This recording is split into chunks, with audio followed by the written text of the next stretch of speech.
আসসালামু আলাইকুম। ওয়েদার্স news Bangla M.N চ্যানেলের বন্ধুরা, আশা করি আপনারা সবাই ভালো আছেন। আবহাওয়ার গুরুত্বপূর্ণ আপডেটে আপনাদেরকে স্বাগতম। আগামী 24 ঘন্টায় কোন কোন অঞ্চলে বৃষ্টির সম্ভাবনা? কয়েকদিন ধরে বাংলায় প্রবেশ করেছে বর্ষা। বর্ষার দাপটে বৃষ্টি আসতে চলেছে বাংলায়। এই মুহূর্তে আপডেট তৈরির সময় সন্ধ্যা 6টা বাজিতেছে। অলরেডি দুই বাংলার বিভিন্ন অঞ্চলে কয়েকটি খণ্ডমেঘ সৃষ্টি হয়েছে। রাজশাহী বিভাগের রাজশাহী, পাবনা, সিরাজগঞ্জ, বগুড়া, বিশাল এরিয়ায় একটি মেঘ সৃষ্টি হয়েছে, যা ঢাকা বিভাগের টাঙ্গাইলের উত্তর টাঙ্গাইলের কিছু অঞ্চলে প্রবেশ শুরু করেছে। এছাড়া ভারতের ঝাড়খণ্ডে বিশাল মেঘ সৃষ্টি হয়েছে, যা পশ্চিমবঙ্গের মধ্য অঞ্চলের কিছু অঞ্চলে প্রবেশ শুরু করেছে।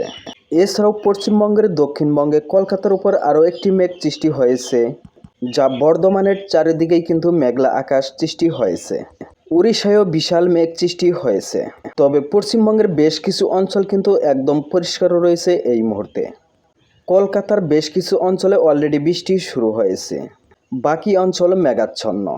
রংপুর বিভাগের বেশিরভাগ অঞ্চল আংশিক মেঘলা, তবে রংপুর বিভাগের দিনাজপুর এবং রংপুর হইতে দক্ষিণ পূর্ব অঞ্চলে কিছুটা ঘন মেঘ সৃষ্টি হয়েছে।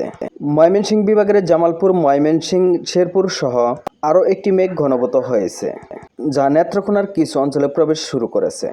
যদিও এই মেঘের প্রভাবে বৃষ্টির সম্ভাবনা খুবই কম, তবে রাজশাহী হয়ে যে মেঘ সৃষ্টি হয়েছে তা কিন্তু ময়মনসিংহ বিভাগে প্রবেশের সম্ভাবনা রয়েছে।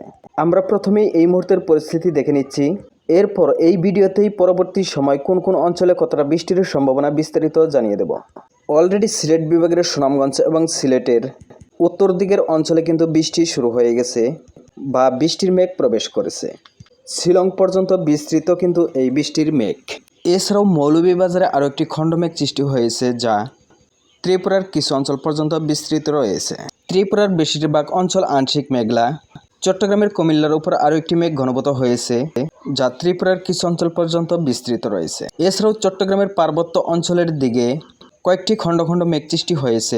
চট্টগ্রাম, খাগড়াছড়ি, সন্দ্বীপ সহ মেঘাচ্ছন্ন পরিবেশ সৃষ্টি হয়েছে। কিছু কিছু অংশে বিক্ষিপ্তভাবে হালকা বৃষ্টি শুরু হয়েছে। তবে এই মুহূর্তে বরিশালের বেশিরভাগ অঞ্চল একদম পরিষ্কার। কিছু কিছু অঞ্চলে আংশিক পাতলা মেঘের আনাগোনা রয়েছে। খুলনা বিভাগের বেশ কিছু অঞ্চল মেঘাচ্ছন্ন।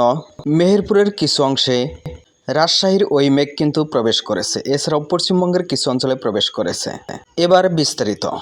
বরিশালে এখনও পর্যন্ত তেমন কোনো বৃষ্টি পরিস্থিতির সৃষ্টি হয়নি, তবে রাত্রি 10টার পর থেকে আগামীকাল সকাল 10টার মধ্যে বরিশালের কিছু কিছু অঞ্চলে বজ্রপাত সহ হালকা থেকে মাঝারি বৃষ্টিপাতের সম্ভাবনা রয়েছে। এছাড়াও আগামীকাল বুধবার দুপুর পর ফের বৃষ্টি পরিস্থিতি সৃষ্টি হওয়ার সম্ভাবনা রয়েছে। চট্টগ্রামের বিভিন্ন অঞ্চলে অলরেডি ঝড় বৃষ্টি শুরু হয়েছে। চট্টগ্রাম, কক্সবাজার, রাঙ্গামাটি, বান্দরবান এই সমস্ত অঞ্চলে বেশ কিছু অঞ্চলে ঝড় বৃষ্টির সম্ভাবনা অলরেডি বেশ কিছু অঞ্চলে শুরু হয়েছে, যা কিছু কিছু অঞ্চলে মাঝরাত পর্যন্ত অব্যাহত থাকার সম্ভাবনা রয়েছে। তবে ঢাকা বিভাগে কিন্তু ধীরে ধীরে মেঘের প্রবেশ ঘটতে চলেছে। এর প্রভাবে আজকে মাঝরাত অর্থাৎ রাত্রি 1টা পর্যন্ত হালকা থেকে মাঝারি বৃষ্টিপাতের সম্ভাবনা রয়েছে ঢাকা বিভাগের জেলাগুলোর বেশ কিছু অঞ্চলে, বিশেষ করে নরসিংদী, গাজীপুর, ফরিদপুর, মাদারীপুর, গোপালগঞ্জ, শরীয়তপুরের বেশ কিছু অঞ্চলে। এছাড়াও টাঙ্গাইল এবং কিশোরগঞ্জের বেশ কিছু অংশে। অলরেডি রাজশাহী বিভাগের বগুড়া, সিরাজগঞ্জ, জয়পুরহাট, রাজশাহী, পাবনা অলরেডি বৃষ্টির মেঘ সৃষ্টি হয়েছে এই সমস্ত অঞ্চলের উপর। বেশ কিছু অঞ্চলে অলরেডি 2-1 ঘন্টা আগে থেকেই বৃষ্টি শুরু হয়ে গেছে। তবে ধাপে ধাপে বৃষ্টি অব্যাহত থাকার সম্ভাবনা রয়েছে, যেহেতু মেঘ ধীর গতিতে চলছে। আজকে মাঝরাত রাত্রি 1টা পর্যন্ত বৃষ্টি অব্যাহত থাকতে পারে কিছু কিছু অঞ্চলে। বগুড়া, জয়পুরহাট, নওগাঁ, চাঁপাইনবাবগঞ্জ বৃষ্টির মেঘ খুবই ধীর গতিতে অতিক্রম করতে পারে।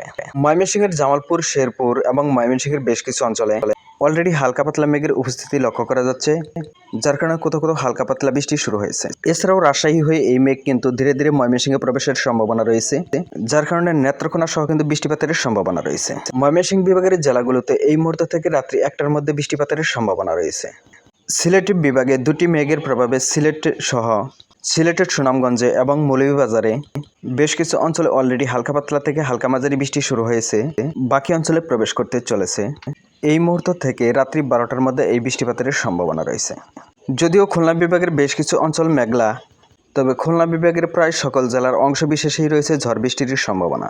এই মুহূর্ত থেকে রাত্রি 1টার মধ্যে এই সম্ভাবনা রয়েছে। যদিও রংপুর বিভাগে সেরকম বৃষ্টি পরিস্থিতি এই মুহূর্তে লক্ষ্য করা যাচ্ছে না, তবে আজকের মাঝরাত থেকে আগামীকাল সকাল 10টার মধ্যে পঞ্চগড়, নীলফামারী, কুড়িগ্রাম, গাইবান্ধা, লালমনিরহাটের বেশ কিছু অঞ্চলে হালকা থেকে মাঝারি মানের বৃষ্টির সম্ভাবনা রয়েছে। এছাড়াও রংপুর বিভাগের বাকি অঞ্চলের বেশ কিছু অংশে হালকা পাতলা বৃষ্টি হতে পারে। এছাড়াও আগামীকাল বুধবার দুপুর পর বা দুপুর 12টার পর থেকে আবারও কিন্তু সারা বাংলায় হালকা থেকে মাঝারি বৃষ্টির মেঘ প্রবেশের সম্ভাবনা রয়েছে। বাংলাদেশের বেশিরভাগ জেলায় হালকা থেকে মাঝারি বৃষ্টিপাতের সম্ভাবনা রয়েছে। ভিডিওটি ততভুল মনে হলে লাইক দিয়ে উৎসাহ দিবেন, আর আপনি চ্যানেলে নতুন হলে প্রতি মুহূর্তের আপডেট পেতে সাবস্ক্রাইব করে অল নোটিফিকেশন অন করে দিবেন। এতক্ষণ পাশে থাকার জন্য ধন্যবাদ। আসসালামু আলাইকুম রহমতুল্লাহ।